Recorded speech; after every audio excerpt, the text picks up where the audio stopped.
Alam mo ba, may isang babae sa Paris na nagbenta ng lason, black masses at kamatayan sa mga nobles, royalty at sa mga mistresses at sa mga pinaka-powerful na tao sa France.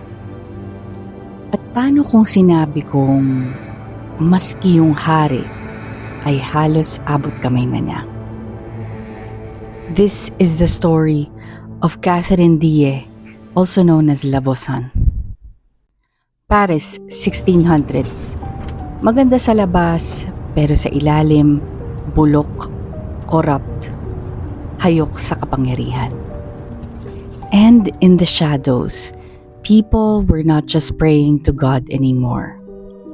They were turning to something else. Dito na papasok si La Voisin. Hindi siya basta-basta manghuhula. Hindi lang siya albularyo. She was a businesswoman of darkness. Pero eto yung tanong mo. How does a simple woman become the most feared, pinakakinakatakutan na isang occult supplier sa mga elites, sa mga mayayaman? At bakit ang mga pinakamakapangyarihan sa kanya lumalapit? Si Catherine Deschays o Dye, isang ordinaryong babae. Pero naiintindihan niya ang isang bagay na mostly yung mga ibang tao hindi. People don't just want love. They want control. Pero dito na nagiging mas madilim.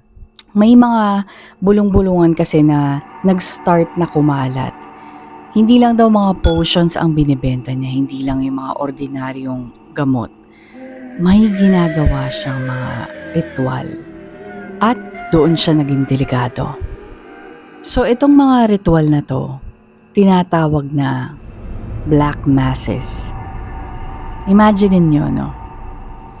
Isang sikretong room, tahimik, dim lights, kandila, Latin prayers, pero pabaliktad. At sa gitna nun, isang hubad na babae na ginagamit bilang altar. At si La Voisin, nagko-conduct siya ng mga rituals to summon power.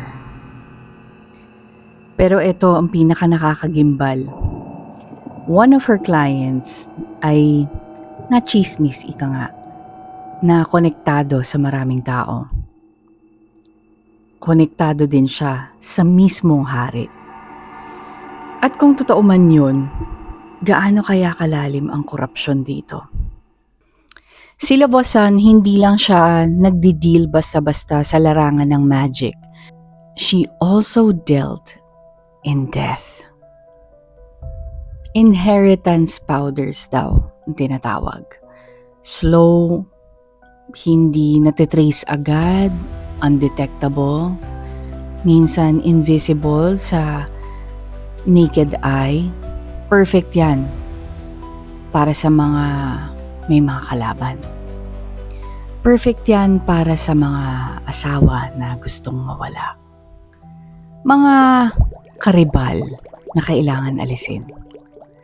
Or maski kahit sino na tumatayo sa daanan mo patungo sa kapangyarihan. Pero syempre lahat ng empire, lahat ng kaharian may katapusan. At ang downfall niya, ang pinakasumira sa kanya, hindi galing sa mga mahirap, hindi rin galing sa simbahan. Nanggaling ito sa takot. Merong isang babae ang nahuli. Kumanta. So, nag-name drop. Kinanta yung mga sikreto. At suddenly, nagkagulo ngayon ang France.